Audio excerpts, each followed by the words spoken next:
Welcome back to the Grease Goblins Reread channel, and we are into Arya 10, A Clash of Kings, her last chapter of the book, and in my opinion, probably at the very least, a top 10 chapter of this book. I haven't really factored her into my ranking yet, but given how much I loved reading this chapter and even rereading it, preparing for this video, this is a really darn good chapter. Now, I will say, very long chapter comparatively to a lot of the chapters we've done in the last few videos. This is probably one of my longer scripts of this entire series, even dating back to a Game of Thrones, as this is about a 18-page script. Just to kind of compare, I think my Crescent script for the first chapter of this book was around 20 to 30 pages, so definitely in for a little bit of a longer video here today. So let's start on page 667. We start with Arya seeing some of the heads that are being displayed above the gate that Arya passes every morning as she goes to draw water for Roose Bolton. The heads face outward, so she never sees their faces. These heads are mainly to just show you need to fear the Boltons, you need to be loyal to the North and not to the Lannisters, because in the last chapter, we had basically a change in control from the Lannister regime to now, well, the Bolton / the Norse regime, in which Arya was very important in that actually happening. So when you see this chapter and you see some of the people that were loyal to the Lannisters in the past, many people are going to hate Arya because of her actions have now led to a shift in power. And many of the people that Arya is going to note later on in this page and in the chapter, those are people that she basically helped be executed. And some of them you can make the argument that maybe they should have been executed for helping the Lannisters, but others, it's quite clear this was done just as a sign to others to be loyal. She tries to pretend they're heads of other people like Joffrey just to probably cope with the trauma and guilt that she feels. She even fantasizes about pecking at Joffrey's lips on his head if it was taken from his shoulders, kind of like a crow. And there's a lot of interesting foreshadowing to the Starks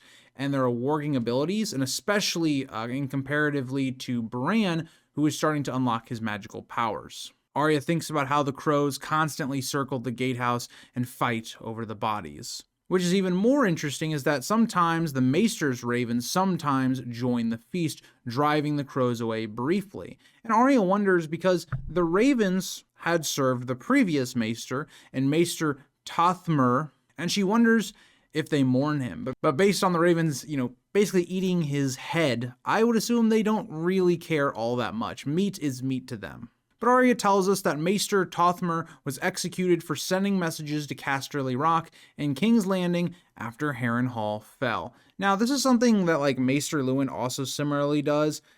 And as a Maester, you have these moral dilemmas in which, okay, your castle's being taken, it has now been taken. What does your loyalties lie? To the new lord, the person taking over the castle, or the old lord that had the castle? Where do your loyalties lie as a Maester? And that's some of the moral issues that lie here. And so the Maester is executed, and now Qyburn has kind of taken over those duties. Lucan, the armorer, was killed for making weapons for the Lannisters. This is somebody that Gendry had liked, this had been more or less the person in charge of him, and Goodwife Hara was executed for urging Lady Went's household to serve the Lannisters. The steward was killed for giving Lord Tywin the keys to the treasure vault, and the cook was spared possibly because of the weasel soup he made. The stocks were built for Paya and other women accused of sleeping with Lannister soldiers, and the women were stripped, shaved, and left in the middle of the yard by the bear pit. And unfortunately, they were left there for the use of any man who wanted them. And this really shows the horror of war. Some of these people, maybe you can make an argument that they were Lannister supporters and so they needed to go. You couldn't necessarily trust them. But other people here, there's no reason whatsoever to execute them because they were really forced to do what they had to do. So for instance, the steward. What was the steward going to do? Deny Tywin Lannister access to the treasure vault? I don't think so. And so that whole idea just is, for Roose Bolton, it's about showing fear. It's about promoting, you need to be loyal to the Boltons now, no longer the Lannisters. And it's so scary because a lot of this stuff is so realistic to what happened in real life. And especially women. Women get a lot of the brunt of the worst of this because in these times, women did not have a lot of rights. They did not have a lot of ways that they could go up in society or make a living. Say you're a single mother. There wasn't a lot of ways to do that outside of things like prostitution. mainly things like helping in the kitchens or being a maid or a serving person. There wasn't a lot of ways to advance yourself. And for a lot of these women, sleeping with soldiers and stuff like that would be viewed as like protection. It'd be viewed as safety, more or less. And so now that these women are basically being punished for that, it's kind of crazy. Like, what treasons did they commit? Sleeping with a soldier? How is that detrimental to the war effort or something like that? And that's the hardships that many women would have faced in real life, not just, Song of Ice and Fire, for instance. As we get to page 668, Arya notes that right now 3 Frey men-at-arms are using the women in the stocks as Arya goes to the well. Arya avoids looking but hears the men laughing. Arya is kind of dealing with, I would not say tremendous guilt, but at least a good amount. Like, she knows the reason that these people are suffering in part is due to some of her own actions. Now, we know there was a whole nother plan that was going on, that the North was going to take Harrenhal probably regardless of Arya's help. Arya just sped along that process and almost made sure it worked. And Arya doesn't know to the fullest extent that idea, but Arya is going to feel a lot of guilt for the things that are happening. Arya notes the water pail is heavy and she turns back, but Goodwife Amabel grabs her arm as water sloshes out and spills onto Amabel's leg. Amabel accuses Arya of doing it on purpose, and Arya struggles and asks what she wants. Amabel points at Paya and says Arya will end up the same with the Northmen fall. Arya tells her to let go, but Amabel tightens her grip. Amabel claims Harrenhal destroys everyone and that Lord Tywin has won and will punish the disloyal. She threatens Arya, saying she might take a turn at her herself, and even mentions Hara's old broom. So what we're seeing here is, again, more of the flip side of what Arya's actions have caused. A lot of the people inside of Harrenhal have turned on her almost exclusively. A lot of the people that were doing well under the Lannister regime are now going to turn on Arya because they've seen their influences diminished, conditions might be worse, and people they might have cared about have either been executed or they're being treated horribly, like what we're seeing with these women that are being sexually abused. Now, that doesn't give you the right to then go to a child in Arya and say, oh yeah, I'm going to sexually assault you when things turn. I mean, it's just crazy what war does to people, the bitterness, the division that it can cause, and that's what a lot of Arya's chapters have been like in this book. She is by far the darkest POV of this story, at least up to this point in the first 2 books, and it's one of the things I really enjoy because so much of this is so realistic. I think about things like World War II. It's one of my favorite time periods in history to study, and a lot of this kind of stuff would have been rampant in places like France, under German occupation. So I think that George depicts this really realistically and is well done. Arya, in defense of herself, swings the bucket, drenching Amabel and forcing her to release her. Arya threatens to kill her if she ever touches her again. You can start to see Arya's building that confidence. She's not the scared, mouse that she was when she first arrived at Harrenhal, when she'd been basically completely broken down. Now she's becoming more and more like Arya, or the new version of Arya that we'll see going forward. Soaked, Amabel points at the flayed man on Arya's tunic and warns her, the Lannisters are coming. The flayed man will not protect her forever.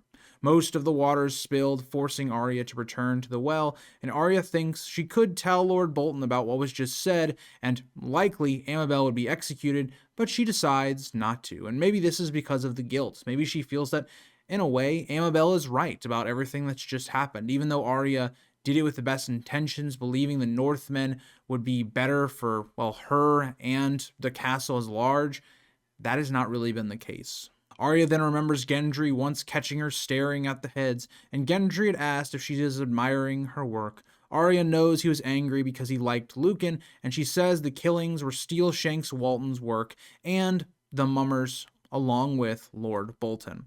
And Arya is right that it's not her fault. She didn't kill any of these people. But to an extent, Gendry is right that she was complicit in allowing this stuff to happen. She was involved in the weasel soup that allowed all these Northmen to now not be prisoners anymore and to try and take Harrenhal. She's definitely complicit in it, but she had no idea that this would cause so much death and carnage to all these people. And so there's a balance. Gendry is right to some degree, but Arya is also right as well to not take full blame. And let's go back to book 1. Arya was a character that very much overblames herself. When Lady dies, and we see how both Sansa and Arya react to that in book 1, Arya takes too much blame. She blames herself completely for Lady's death, and for someone like Sansa, doesn't blame herself at all. She doesn't look at her actions and go, maybe I was complicit in this. She completely blames people like Arya. And so it's interesting here that Arya still has a part of that. Like, she's not exactly saying she feels tremendous guilt, but you can see in her actions, you can see in her thoughts that she does feel that. Gendry says Arya definitely was complicit in the people that died, and she is the one that gave them the Boltons and the Northmen by making the weasel soup. Arya punches his arm and says it was only hot broth and that Gendry hated Sir Amory too. And that gets us into page 669. It's not exactly about hating Lorch, it's about the living conditions that these people felt. Most people don't really care who's the king, who's the lord. They care about what their living conditions are. If they're living well, if there's peace and economically the kingdoms are doing well, most people will not care. And so Gendry is right to say he hates the brave companions worse than Sir Amory, calling them sell swords and turn cloaks. He says many of them cannot even speak the common tongue, and he accuses Septon Ut of liking little boys, Qyburn of black magic, and Biter of eating people. And here's the thing, Arya knows that Gendry is totally right. She has replaced one monster with probably an even bigger monster, and Arya can't deny that. He knows that Gendry is right. Arya then notes how the brave companions do most of the foraging for Harrenhal, kind of similar to what was going on when Tywin was here as well, except Tywin had his own monsters that he was using as well. But the brave companions were tasked for rooting out the Lannister supporters, ironic given they were Lannister supporters themselves in the past. Arya notes that Vargo Hoat divides them into 4 brands to scour the villages, as Vargo leads the largest group himself and gives the others to trusted captains. In the past, I'd heard Rarge laughing about Hoat's methods of finding traitors, because, well, Hoat had been a Lannister supporter. He already knows who is disloyal to the Starks, to House Bolton, to the Northmen. He knows exactly where to go to root out treason in his eyes. The mummers would revisit villages they had served under Tywin and seize those who helped them. Many villagers had been paid with Lannister silver, so the mummers returned with both coins and severed heads. And let's be frank, these people do not care who you're loyal to. They care about profiting for themselves. Some of them are probably sociopaths, psychopaths. They don't care about the suffering of others. And a lot of this is kind of what A Feast for Crows is about, but it's really introduced well here with Arya's chapters in Clash. Arya then notes how Rarge and Biter are as cruel as the rest of the mummers. Arya sees them whenever Lord Bolton dines with the garrison. As Biter smells like bad cheese, he is seated near the foot of the table, but he grunts, hisses, and eats with his hands and teeth. Biter sniffs at Arya when she passes, but Rarge frightens her more, watching her closely as she works. And for Rarge and Biter, you gotta be thinking, well, Arya doesn't have any of that support anymore that Jaqen H'ghar had. They were afraid of Jaqen, but Jaqen is no longer here to protect Arya. Arya sometimes wishes she had gone across the narrow sea with Jaqen H'ghar, and she still has the iron coin he gave her, rusted and no larger than a penny. One side bears strange writing she cannot read, and the other shows a worn man's head with no features left. She doubts its value, thinking it may be a lie, like Jaqen's name and face. She doesn't realize the value of this coin is not like your regular silver or whatever. It has more of a value in Bravos, for instance. And the other thing, like looking at her going with Jaqen H'ghar, it's interesting because we just came off of a chapter, not the last chapter, but before that, with Sansa. And Sansa had also been given an idea to leave with somebody that would take her away from danger, and Arya also denied this. And so I think Arya and Sansa have a nice parallel here where both are given an opportunity to escape, but neither one takes it, at least in terms of going with someone. But I do think it's nice here is that we're going to see the differences between Arya and Sansa. Arya is somebody that still has some agency. She's going to try and escape to the best of her ability, to be a wolf, to be a Stark. Whereas Sansa, for one, she's in a tougher situation. Trying to escape King's Landing versus trying to escape Harrenhal at this point is much easier to escape Harrenhal. But it also just shows you some of the street smarts and the differences between Sansa and Arya. But in anger, she had thrown the coin away, as then she had retrieved it only an hour later. She thinks about the coin while carrying across the Flow Stone yard. and hears Elman Frey call to her and asks her to put down the pail and to help him. Elmar is her age or younger and small for his years. He is struggling to roll a barrel of sand across uneven stone. Arya helps him push the barrel to the wall and back. Together, they stand the barrel upright. Now, we're going to get some very interesting reveals here, because one thing that George R. R. Martin does really well in A Song of Ice and Fire is he doesn't tell you a lot of things like right off the bat. He makes it to where if you are a very attentive reader, if you're able to pick up on things, you're going to understand the story in a lot more detail than somebody else would. And that's the genius of his writing. He's a complex writer, but also makes it understandable even if you don't pick up everything. That's why doing rereads are so helpful, because you pick up on a lot more.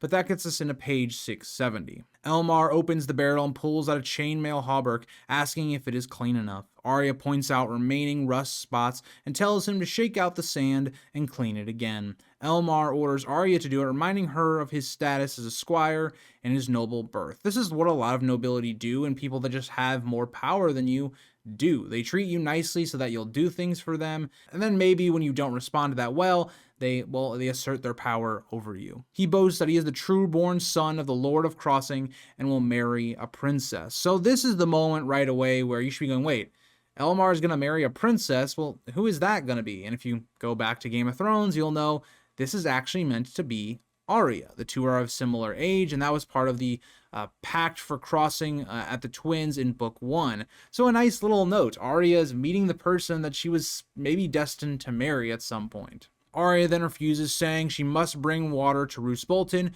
who is being leeched. She mentions the large pale leeches, which she's trying to frighten Elmar so that he'll kind of leave her alone and she can do her own duties. Elmar insults her strength and Arya insults his intelligence. Arya picks up the pail and leaves Elmar with the barrel. As she enters Roose Bolton's bedchamber, she notes that it is crowded when she enters. Qyburn is present along with Walton and many Freys. Roose Bolton lies naked in bed, covered in leeches, feeding on his arms, legs, and chest. Now, this is what I think is so fascinating about the character of Roose Bolton is so many people fear, but also respect him that, a normal man would not be able to do this, to lie naked, and you would assume like a vulnerable situation. You're not clothed, you don't have armor on, you don't have a sword on. He's able to do this in front of people and get away with it because of his reputation, because of how people fear him, but also people fear leeches and things like that. So it's really interesting to show like how much we should fear and or possibly respect Roose Bolton in terms of how you look at that. Arya notes that the leeches are turning pink as they fill with blood, similar to really the colors of House Bolton. Bolton ignores the leeches and Arya alike. Sir Aenys Freys speaks about the dangers of being trapped at Harrenhal. He says the castle is too large to hold without an army and cannot be supplied under siege. He describes the surrounding lands as burned and stripped of food, as he warns that autumn is coming and they rely on foraging. He predicts starvation if the Lannisters cut them off. Now, one thing that the Freys get a lot of crap for is they are not the Baratheons, for instance. They're not the bravest, they're not the boldest. But I'll say this about the Freys. Really, in the main 2 times we see the Freys in giving war counsel, whether that be in Book 1 during the King of the North chapter or here, I'll say this. The Freys can be extremely intelligent, and they are totally right to think we cannot hold Harrenhal for that long if Tywin sieges us. Sure, the castle is great, but, all the lands around us have been destroyed because of Tywin's foragers, because of the war that has consumed the entire land. And that's the issue of when winter comes, where's the food going to come from? There is no food being farmed, all that right now because of the war. And so this is great counsel by the Freys. If Tywin is on the march, they don't have a lot of options. Either you need to confront Tywin at some point, or you need to keep retreating. Those are really the options at this point. Roose Bolton quietly says he's not intended to be sieged. And this raises a lot of questions. Well, then what are you planning to do, Roose? Robb is out in the west. Edmure has won a victory against Lord Tywin, but they don't have the numbers to rival him. What is Roose Bolton planning? As we get into page 671. Arya also notes that Roose Bolton speaks so softly that very often his room is very quiet. You almost have to lean in to hear what he's saying. It leads to this persona of almost fear and respect that men have for Roose Bolton.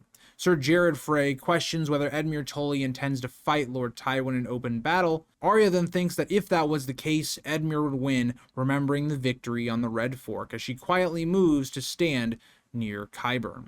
Now, the problem you have with this is Edmure would be very stupid to meet Tywin in open battle when he's going to have the support of the Tyrells. He would be even more outnumbered than in the Battle of the Red Fork, and he needs to play a defensive war. That's the problem you're at right now, is they don't have the men, especially with Robb and the Blackfish in the West, to play an offensive war, to try and take the war to the Lannisters at this point.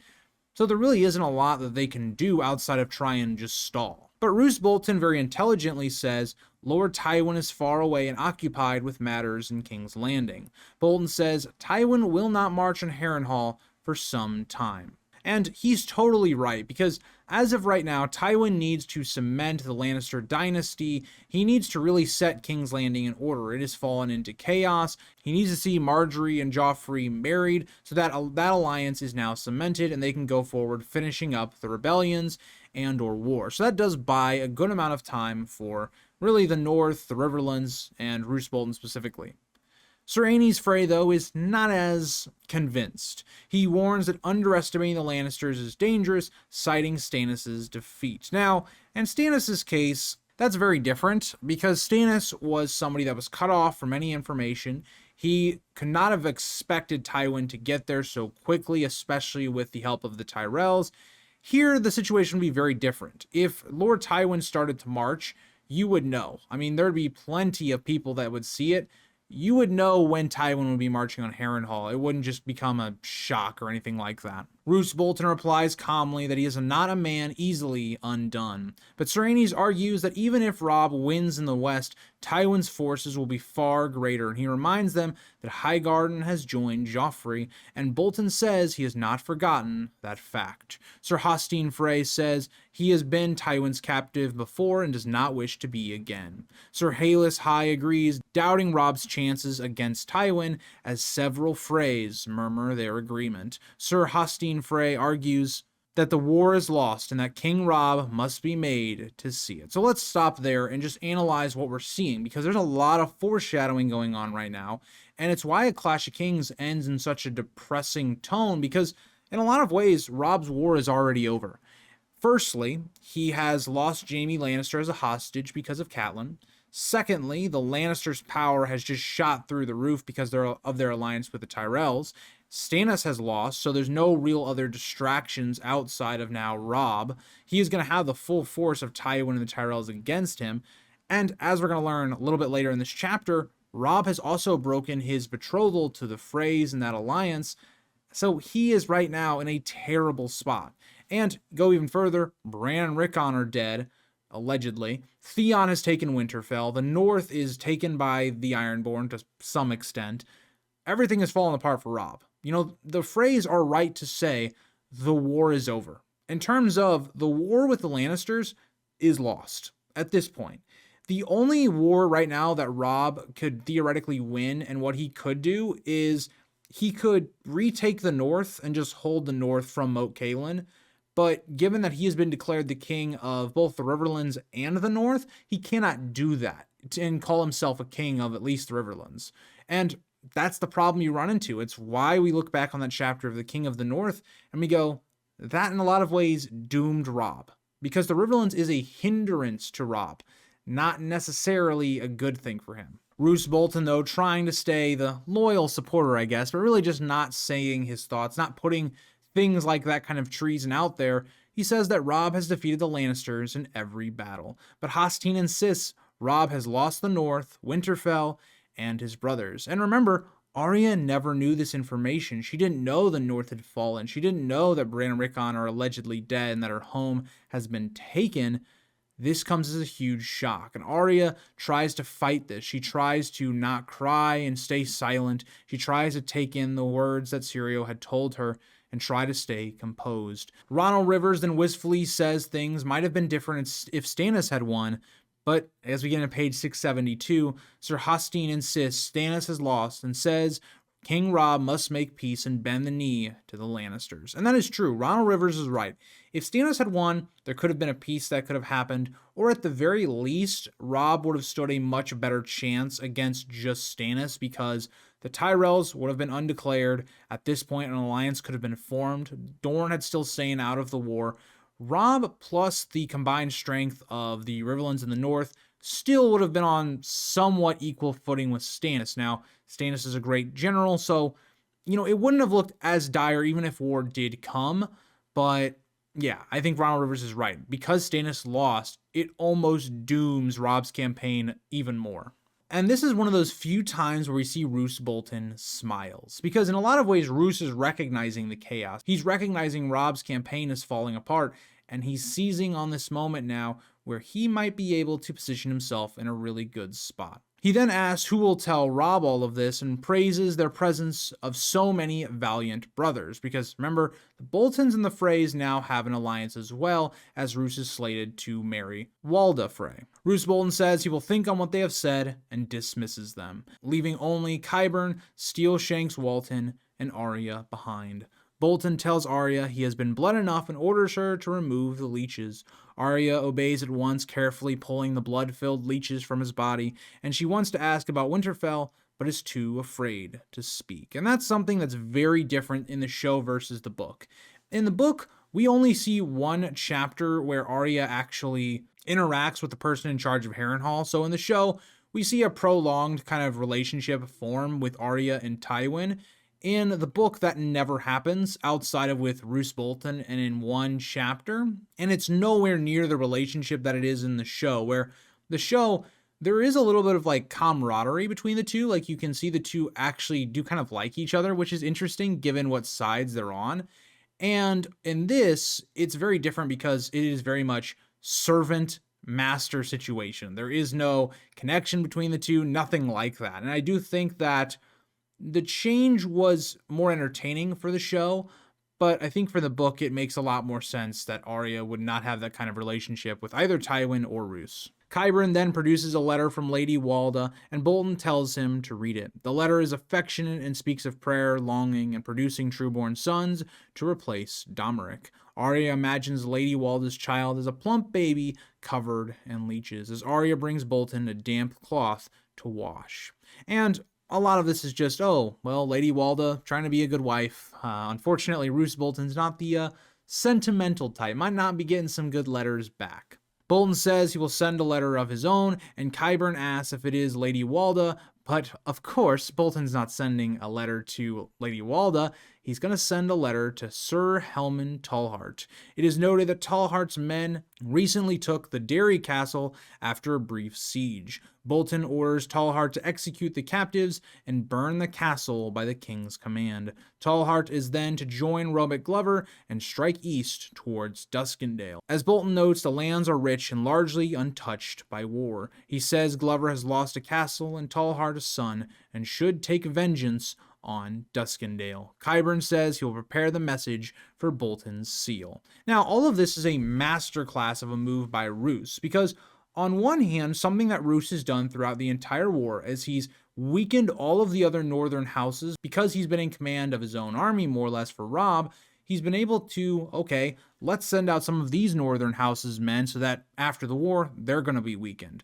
Largely, the Bolton forces themselves have not even been touched by this war all that much. And so now you're sending out more northern forces that sending them to Duskendale is a death sentence. They're going to be further away from any support with the north of the Riverlands, and eventually when Tywin or any of his bannermen or the Tyrell bannermen move out, they're going to take you out. You don't have the men to stand up against them. And so Roose is playing on these people's loss of their lands or their family and making them do really irrational decisions. And so Roose, in one hand, is weakening the North even further in Robb's campaign, and he's also benefiting from it a lot. Now, I will say this, that is a very short-term move, because in the long term, stuff like that's going to come out, because if you even have a couple soldiers, a couple higher-ranking officials that know of the letter and the orders that were given, eventually people are going to realize Roose ordered Duskendale. And that was a huge blow to Robb's campaign. And they're going to go, wait, Roose was doing even more stuff that was detrimental to our cause. And that's one thing that will probably come back up in the Winds of Winter. As we get into page 673, Arya is glad to hear the Derry Castle will be burned, remembering what happened to her and Sansa's wolf there. She thinks the castle deserves it. She wishes Robert Glover and Sir Helman Tallhart would return to Harrenhal, regretting that they left before she could decide whether to trust them or not. And here's the issue. Even if Arya had trusted them, the problem would be they would have then, shown Arya to Roose Bolton. He is the commanding officer. And now Arya would have been in the possession of Roose, and likely what would have happened is the same thing. Arya would have been married to Ramsay, but it actually would have been Arya this time. Roose Bolton then announces he will go hunting as Qyburn helps him dress. Qyburn asks if it's safe mentioning recent wolf attacks on Septon Ut's men, and Bolton says it is the wolves he intends to hunt and complains about their howling. He speaks of ancient direwolf packs and notes how bold the southern wolves have become. Qyburn says terrible times breed terrible things. Now, this is all a metaphor, more or less. This is subtle writing by George. He basically just propped up the situation that Robb's campaign is failing. He has had Roose order Duskendale, and now he's going to go hunt wolves. And it's really to show this is Roose Bolton's flip. He is flipping on the Starks. Now, not to say that he hasn't been undermining Robb or been contemplating how he can best benefit from this war, but it's finally here where we start to see some of his actions and some of the things that he does that are actively going to flip him against Robb. But Bolton remarks on the presence of 4 kings and dismisses the notion that this alone makes the times terrible. Again, Roose is trying to profit off of this war. He's trying to place himself to gain power, not lose it, like so many other houses have. Arya brings Bolton his fur cloak and fastens it as Bolton orders that his chambers be clean on his return and tells her to tend to Lady Walda's letter. Bolton and Qyburn leave without looking back, as Arya then will start cleaning and a bunch of stuff like that aren't all that important but are relevant to show what Arya's life has been like. She takes Lady Walda's letter to the hearth and stirs the fire as she watches the parchment burn and turn to ash. Arya thinks that Robb will never bend the knee now, especially given that Bran and Rickon have been killed. But what Arya doesn't know is that she actually believes the Lannisters killed Bran and Rickon, which would make sense. She hasn't been told the Greyjoys have gone against the Starks in this war, so it would make sense that she would believe Robb would just never bend the knee. And she's right already that to think that he's not going to bend the knee because of, well, what happened with Ned and also Sansa being a prisoner. She squats by the fire, crying as ashes rise up the chimney. She wonders if Winterfell is truly gone and whether Harrenhal is now her home. She questions who she is. Is she still Arya, or will she be Nan the serving girl forever? She spends the next hours tending Roose Bolton's chambers. She sweeps out old rushes and lays fresh ones. She builds a new fire in the hearth. She changes the linen and fluffs the featherbed. She empties the scrubs, the chamber pots. She carries soiled clothes to the washerwoman, and she brings a bowl of autumn pears up from the kitchens. As we get into page 674. After finishing the bedchamber, Arya goes to clean the great solar, a large, drafty room, as she replaces burned-down candles and tidies the oaken table where Roose Bolton writes. She stacked books and arranges quills, inks, and sealing wax. A ragged sheepskin lies over papers, which catches her attention when she sees colors beneath. She spreads it out to reveal a map labeled The Lands of the Trident. And this would be really important for Arya. Arya roughly knows what Westeros looks like, but she's still a young girl. She's a child. She is not somebody that, like, learning and all that kind of stuff, studying maps. That also isn't something that they teach women necessarily. It's more for, like, men. And so Arya is looking down at this and going, where am I? And so she figures out where Harrenhal is, but then she also realizes Riverrun's not that far away. She might be able to make it. And the problem with that is, when you look at a map, it's simpler said than done, because you don't know all the rivers when you're out there. You don't know how are you going to pass through. Maybe if there's forested areas, you could get lost.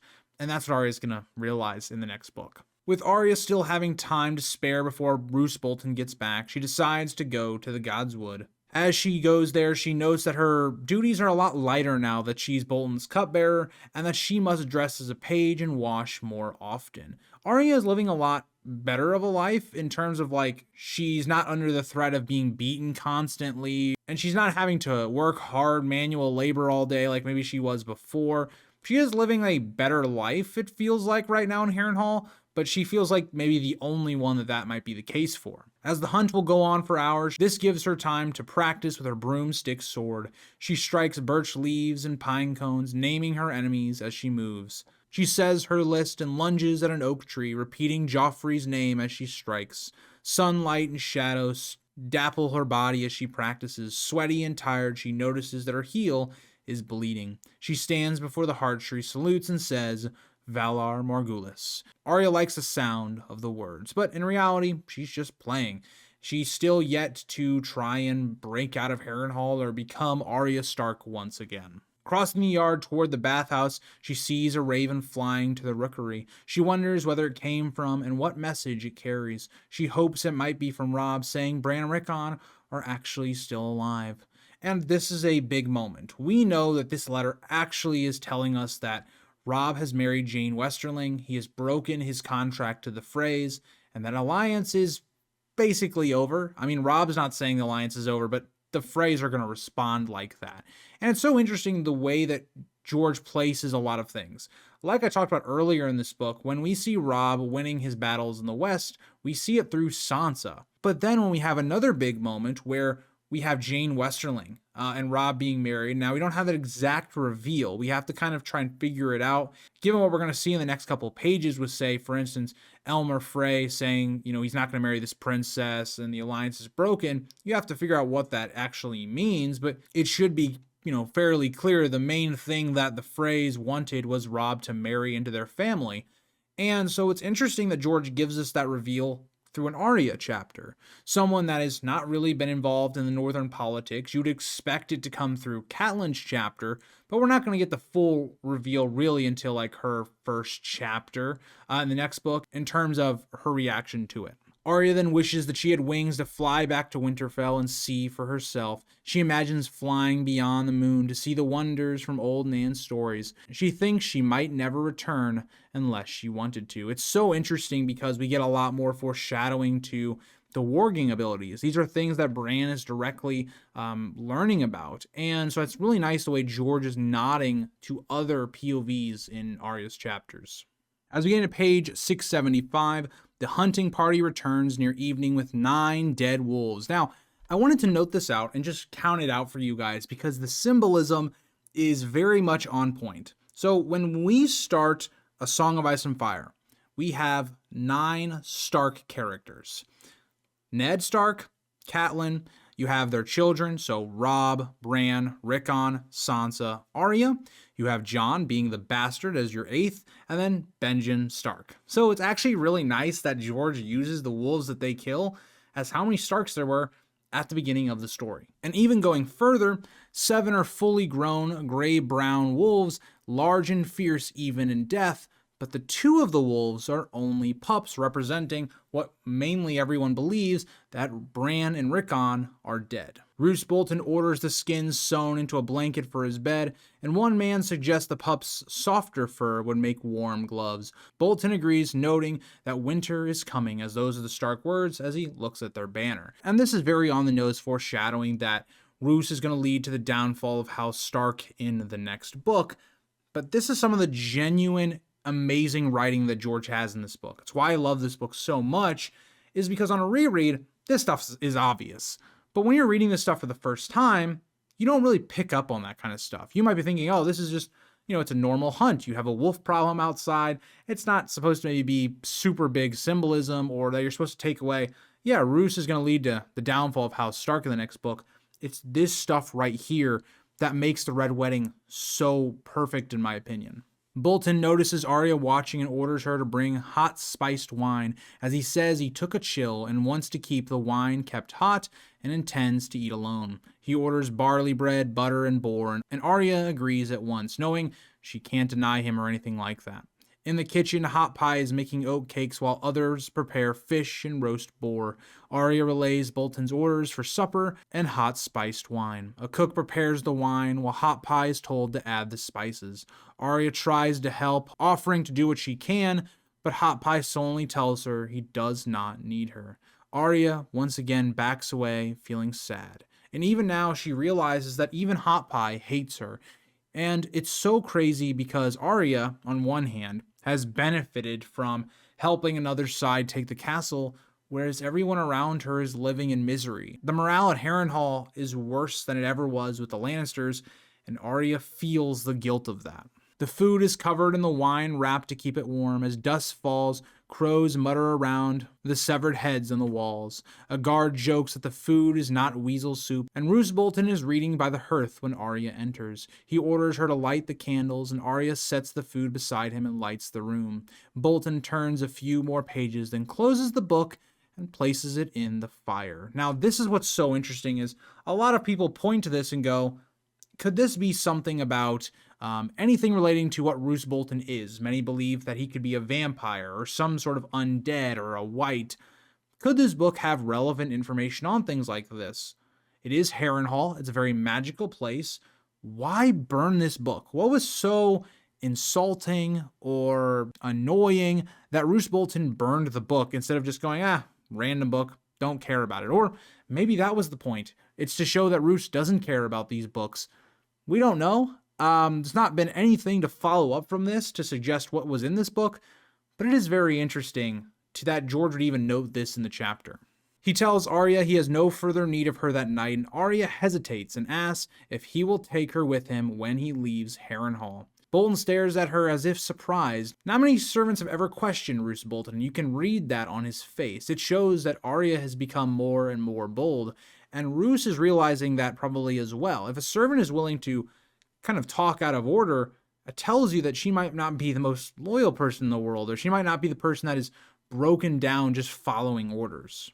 He asks if he gave her leave to question him, and Arya says no and lowers her eyes. Bolton says she should not have spoken, and Arya agrees and calls him my lord. As we get into page 676, Roose Bolton looks briefly amused and says he will answer her just this once. And in a lot of ways, I think the reason Roose Bolton actually answers her at all is because of what he's telling her is extremely bad news. And Roose knows that. Roose knows that telling Arya that Vargo Hoat is going to take over and that she's not coming with him is likely a death sentence. Like, he knows that. It's more that he's just telling her to torture her with this information that she can't do anything about it. He says he intends to give Harrenhal to Lord Vargo Hoat when he returns north. Arya will remain at Harrenhal under Vargo's rule. Arya begins to protest again. She tries to talk out of order, but Bolton cuts her off. He threatens to have her tongue out for questioning him, and Arya submits and says no more. Bolton then dismisses her and says he will forget this insolence. And see, now compare this to what we got in the show with Tywin. There was at least a back and forth there. There was some interesting conversation. In the book, it's just not that case. It's a lot more realistic, where a High Lord is not going to be questioned by some random servant girl. He's just going to dismiss her. And yes, Roose Bolton is an asshole. He's a villain. He's somebody we shouldn't like. He's evil. But at the same time, most lords would kind of be like this. Like, they'd be talking down to Arya. Maybe not as cold and harsh as Roose, but it'd be similar. It's very realistic in the way George writes this. Arya leaves, but not to go to her bed. In the yard, a guard remarks that a storm is coming as wind gusts and torch flames swirl beside the rows of severed head. As Arya passes the Wailing Tower, now occupied by the Freys, she hears many angry voices arguing inside and sees Elmer Frey sitting alone on the steps, crying. And this is where we basically get the big foreshadowing, kind of a reveal that the Frey alliance is broken. We say angry voices because of Robb breaking the contract to the Freys. It's a disrespectful thing. And we also see that Elmer Frey has lost his marriage betrothal to Arya Stark, which Arya does not know. Arya asks him what is wrong, and Elmer says his betrothal to a princess has been broken, and he must marry someone else or become a septon. Arya thinks the princess is not worth crying over, and she tells Elmer her brothers might be dead. She's thinking oh, you lost a marriage betrothal. Boo-hoo. I lost probably both of my brothers, which is a little bit of a risk to say, given that Bran and Rickon have just been named as being dead. But at the same time, you're not going to expect someone like Arya to be a Stark or anything like that. Elmar dismisses her, saying no one cares about a serving girl's brothers, and Arya angrily wishes his princess would die and runs away. Ironic, given the princess is Arya. So Arya has basically just said, I hope I die.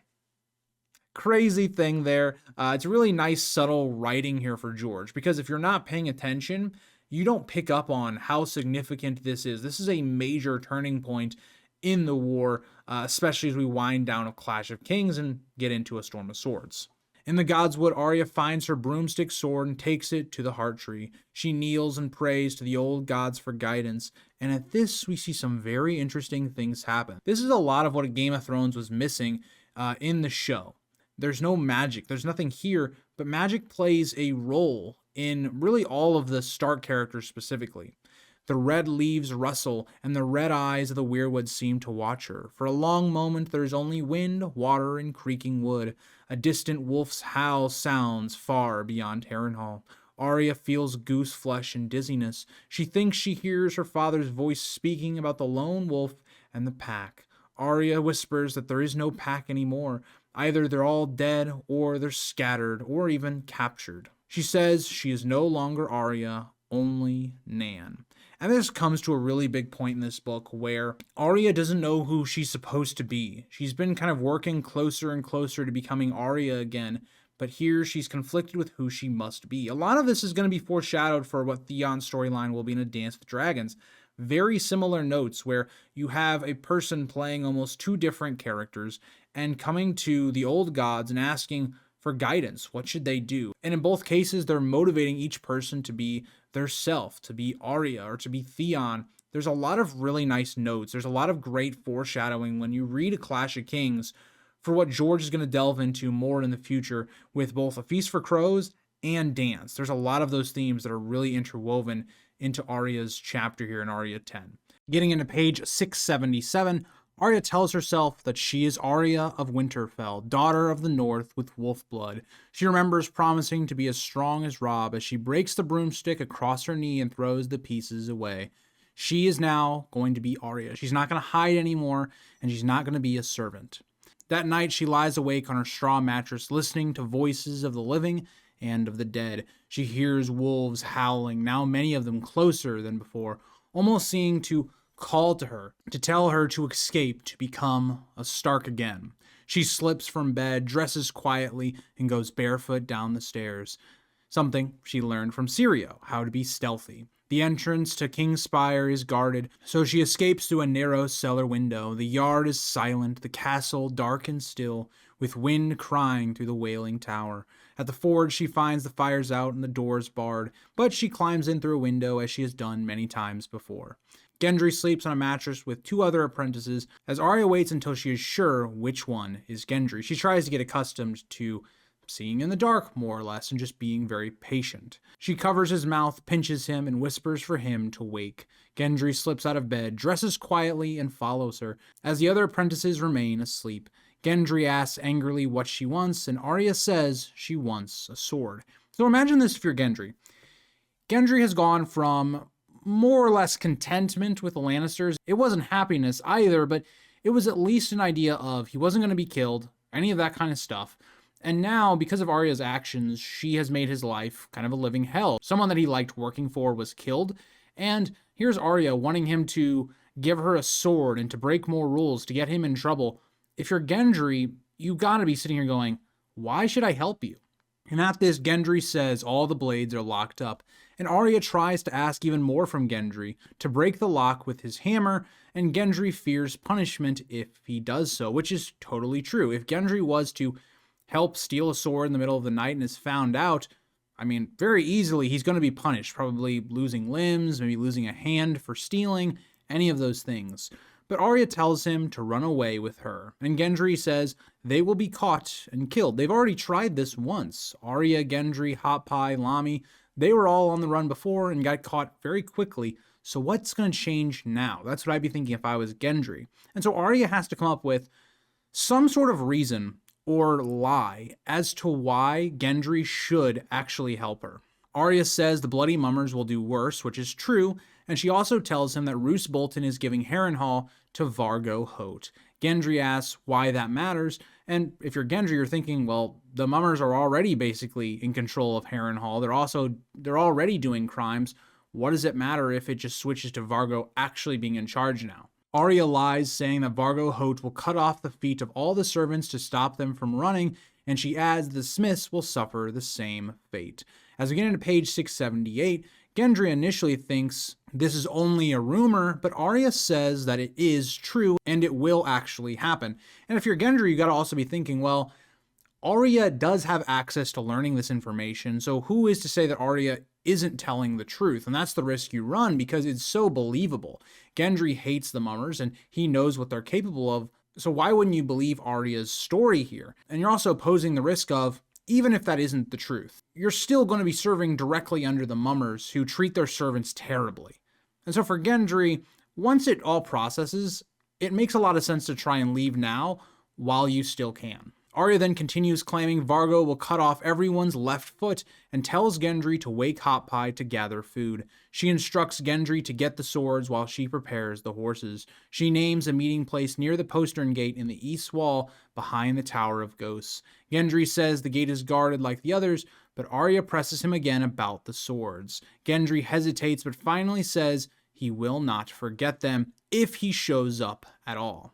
And if you're Arya, you're kind of in a situation where it's great if they bring the swords and the food, but at the same time, Arya is planning to leave without them if they don't show up. She can still make do. She can still leave. And one thing we're going to see Arya contemplate a lot is, especially in the next book, if she was alone, she would be able to travel a lot lighter and faster. But, you know, it's one thing where these are your friends. Hot Pie and Gendry have been with her for a while. And even though they might hate her now because of things that have happened, they're still her friends. She still does care about them, even though she is kind of using them, you know, Gendry for swords and then Hot Pie for supplies like food. She still cares about them. Arya then returns to King's Spire the way she left, moving quietly up the stairs. In her cell, she strips and dresses carefully in layers for warmth. She puts on the clothing that would identify her as a Bolton supporter or a servant with a flayed man sigil on it. She ties her shoes, adds a wool cloak, and knots it at her throat. She moves silently back down the stairs. Outside the Lord Solar, she listens, then eases the door open when she hears nothing. Arya is going back for the map that she saw when she was cleaning because she knows she's going to need it. She doesn't know how to navigate the Riverlands, so she needs a map, and it's imperative to get it. The sheepskin map is still on the table beside the remains of Bolton's supper as Arya rolls up the map and tucks it through her belt. She takes Bolton's dagger from the table as well, as she might need protection if Gendry doesn't show up, and the dagger provides that. She slips into the darkened stables where the grooms are asleep as a horse neighs softly as she enters. Arya wakes a stable boy by prodding him with her toe as she tells him Lord Bolton requires 3 horses saddled and bridled. The boy questions the order and the hour, because you gotta be thinking, why would Bolton want 3 horses only, just 3, bridled in the middle of the night? And specifically, if it was, say, for outriders or scouts or messengers, why wouldn't they come themselves? Why is Arya doing it? And so you're thinking all of that as you're woken up. But remember, you're not at your fullest of wits, all that kind of stuff. Also remember, you're a stable boy. You are not meant to question orders. Similarly to what Arya was dealing with Lord Bolton, it's the same here. He's not meant to question orders. And so at first he might question it a little bit, but his job is really to obey and not ask questions. Arya then silences him by invoking Lord Bolton's authority and even parroting words that Bolton had told to her, that basically lords do not care about servants' opinions or talking back. The boy notices the flayed man's sigil on her tunic and understands. He agrees to prepare 3 horses. Arya does specify fast and sure-footed hunting horses, as they will have to outrun anything that Bolton sends after them, and she helps him with the bridles and saddles so the others will not be woken. Arya wants as few people to be involved in this as possible, so 1, there's not a lot of people asking questions, and 2, so hopefully, there's not many people harmed by their escape, because unfortunately, the stable boy is going to be blamed. Regardless of what he's been taught to not question orders, things like that, he's going to be punished for this. 3 horses, especially if they're really good horses, are worth a lot in Westeros. And so, unfortunately, the stable boy is going to get the bad end of the straw. And Arya even knows this. She hopes the boy will not be punished, but he likely will, as we get into page 679. Leading the horses across the castle is the hardest part of Arya's escape, similar to what we saw in book 1 with her in A Game of Thrones, where she's having to basically cross through the courtyard and trying to act normal, where the gold cloaks are all about. She has to act like she's not scared. or even going to Sansa in a couple chapters ago, when she had to leave the room with all of these highborn ladies staring at her and trying to not show that she's scared, but she's wanting to run. Very similar to what Arya is experiencing here, but it shows that she's grown a lot. She's not worrying about her fear or anything like that. She keeps to the shadows of the curtain of the wall to avoid the sentries above, as she reassures herself that she is Lord Bolton's cupbearer, even if she is seen. But the problem is, if she was spotted, and she's randomly leading a horse towards one of the gates, and if any of these guards then questioned Lord Bolton or anyone like that, her whole little getaway would be uncovered. So better to stay hidden than to not. The night is cold, damp, and windy, with clouds hiding the stars, as the wailing tower cries in the wind and Arya smells rain. She is unsure whether rain will help or hinder their escape. It'll surely slow them down, but at the same time, it could also help mask any of their tracks, or even slow down the people pursuing them as well. She sees no people, only a gray and white cat on the Godswood wall. And I think this is interesting given we know the connection Arya has with cats, and especially as we're going to see her invoke her warging powers in the future on cats. It reminds her, though, of Book 1 with Syrio Forel. The Tower of Ghosts looms ruined and abandoned near a collapsed sept, and Arya waits there for Gendry and Hot Pie. It feels like she waits forever as the horses graze among weeds as clouds swallow the last stars. Arya sharpens her dagger to try and keep calm, but at that point she hears Gendry and Hot Pie way before she sees them, as they are nowhere near as light-footed as Arya is. Hot Pie breathes loudly and curses after stumbling, but Gendry is a bit quieter, but unfortunately for him, he's wearing chainmail, he has multiple swords he's carrying, you can still hear him. Arya warns them to be quiet, and she notices that Gendry is wearing chainmail and carrying his hammer. Hot Pie carries bread in a wheel of cheese, and Gendry reports that a guard is posted at the postern gate, which would be obvious. There's going to be at least one guard for every gate. Arya tells the boys to stay with the horses while she deals with the guard. Again, it shows that Arya has growing confidence, something that she might have questioned in the past. No longer. This is her path forward, and she must do what she has to. She tells them to come quickly when she calls, and Hot Pie suggests maybe an owl call, but Arya says that she is a wolf. She will howl instead. As Arya embraces her Stark side and the wolf blood, alone she slips into the shadows near the Tower of Ghosts. She walks quickly to stay ahead of her fear. She feels as if Syrio, Yoren, Jaqen, and Jon Snow are with her. She decides to not take any of the swords that Gendry brought for a number of reasons. One, it would look extremely unnatural if this cupbearer had a sword on her. And again, she's not trying to sneak up on the guard. She's going to approach the guard with full confidence. And if you had a sword, you can't do that. Also, a sword would not be necessarily as useful for Arya in this situation. And we know from Storm of Swords, the swords also are a little bit too heavy for Arya. So a dagger would fit her grip and be able to be used by her a lot better.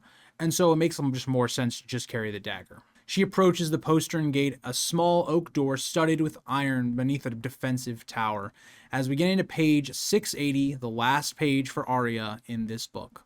Only one guard is posted at the gate, but Arya knows others are nearby on the walls and towers. She knows she must be quick and must be silent. She moves like a shadow as light rain begins to fall, one drop running down her nose. Arya approaches the guard openly, as if sent on an errand. It's very smart by Arya, because it allows her to get very close to the guard without alerting anyone, and taking that risk of staying in the shadows, and then she can kind of deceive him in a way that allows her to kill him.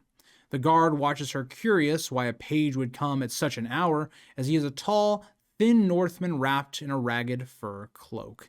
And this makes things much more difficult. Yes, she has the advantage of surprise in terms of trying to kill him, but at the same time, this man's much bigger than her. If she doesn't instantly kill him, she's not going to survive. He's also wearing chainmail, so she is not sure if she's actually going to be able to fully stab him. And so she comes to the realization she's going to have to stab him in the neck area. And she also knows she can't deceive him because he is a Dreadfort man. He's loyal to Lord Bolton. He knows Lord Bolton more than, say, a Frey man or some other Northman. She considers naming herself Arya Stark, but she knows she cannot risk it. Really, all that would happen is this guard would take her to Lord Bolton or wouldn't believe her at all.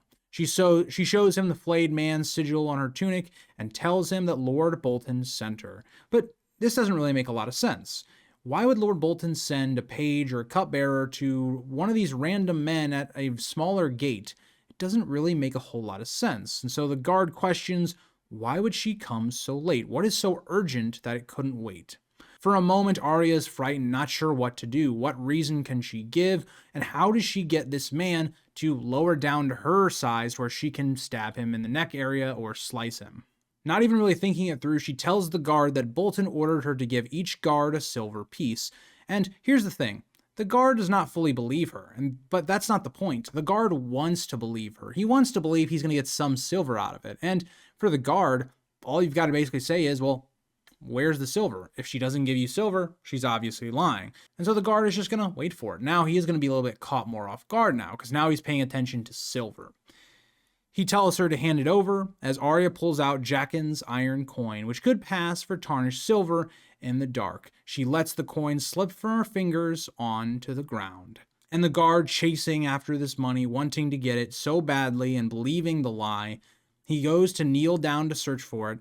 And at this moment, Arya sees her moment to attack. His throat is exposed.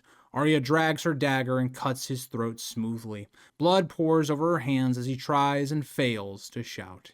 Arya whispers Valar Morghulis as he dies. When he stops moving, she retrieves the coin as a wolf howls outside the walls of Harrenhal. Arya lifts the bar and opens the heavy oak door, and as rain is falling hard when Hot Pie and Gendry arrive with the horses, Hot Pie gasps that she killed the guard. Arya asks what he thought she would do, as her hands are sticky with blood, upsetting her horse. She mounts her mare, thinking the rain will wash the blood away. And this is such a great ending, because, yes, it is Arya becoming a Stark again, but it's also her changing. Arya in the past, especially in Book 1, she's never meant to murder someone or kill someone, but this is starting that arc in which Arya is going to become a lot more bloodthirsty. She's going to be built on revenge in these things, similar to the Hound, for instance. And it's really great because George has a character question this right away. Hot Pie looks at Arya in a different light now. Arya has just cold-bloodedly murdered this soldier. This soldier hadn't done anything to her, but she cold-bloodedly killed him. And you can say it's in self-defense to try and escape the castle and escape what's going to happen to them. But still, this is a bit dark for Arya as a character, especially how young she is. And that's going to start that journey. And that's what I love about the book version of Arya, is George never does what the show does, where the show very much is like making you root for Arya when she kills all these people. In the book, it's never like that. In the book, George constantly reminds us what Arya has just done and how that shouldn't be viewed positively. And I love that, because I think a lot of that's going to play into Winds of Winter. I think this arc of where it has started in A Clash of Kings is going to finish probably in the Winds of Winter, of her realizing what she's become throughout these books. And I'll say this for Arya, I think her final chapter, her escape from Harrenhal, the way it perfectly finishes her arc and the tension and everything that's built into this chapter, the foreshadowing to other POVs and her plot line, I think it's the best ending chapter for the POVs in this book. In terms of what the last chapter is for each POV, I think she has the strongest end, because Clash takes a different approach than Game of Thrones, where Game of Thrones, a lot of the characters' last chapter is their best chapter. So, for instance, we think of Catelyn's last one with Robb becoming King of the North, or Dany's last chapter in bringing in the dragons back and all that kind of stuff. A Clash of Kings takes a different approach. A lot of the best point of view chapters for each of these characters happen more in the middle, or like maybe a chapter or two before their last chapter. And the last chapters in Clash of Kings are a lot more reflective. They're a lot more about setting the mood and what we're going to expect with the Storm of Swords. So one thing you'll see with a lot of these chapters is they kind of end very somber. They're not very happy. They're not triumphant or heroic like maybe Game of Thrones was with certain characters. That's not the vibe here. You know, Catelyn's last chapter, very depressing, where she's broken by grief and she releases Jaime. Arya's last chapter, yes, she escapes Harrenhal, but it has a dark feeling the whole time, and she's now outright murdered someone. You know, Bran's last chapter, which is going to be them, seeing as Winterfell has been burned and they're having to flee their home. whether that's Theon's last chapter, he's now basically being taken prisoner by Ramsay and the Boltons. Jon's last chapter, he's now a prisoner more or less of the wildlings. He has to kill Qhorin Halfhand. This book, and why I love this book so much, is it twists what Game of Thrones was and tells its own story that has a different narrative ending. It has a very interesting thing of what it's trying to tell and establish for this world going into the third book. And like what I would say is like phase one of A Song of Ice and Fire, whereas the last two books are like the next phase of A Song of Ice and Fire. So we're getting towards the end. This chapter was a really good one. I had to take 2 separate recording sessions because it was a bit longer of a video, but I really like this chapter. I would say this is like the last chapter I look at and go, top 10 chapter of this book, but there are some definitely great chapters to come, and I've really enjoyed Clash of Kings, and I hope to see you guys all next week, as I believe we're going to hit Sansa's last chapter of the book. So I hope to see you guys there, and I'll see you guys in the next one. Bye, guys.